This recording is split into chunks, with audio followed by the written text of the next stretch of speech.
For 3 days, the city of Selvazzano Dentro has become the capital of the aesthetic gymnastic.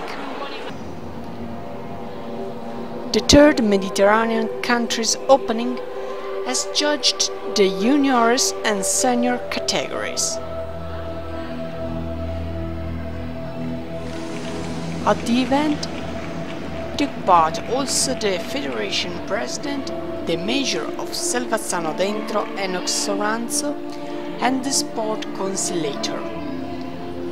Russia, Italy, Finland and Greece are only few of the countries that have taken part to this competition.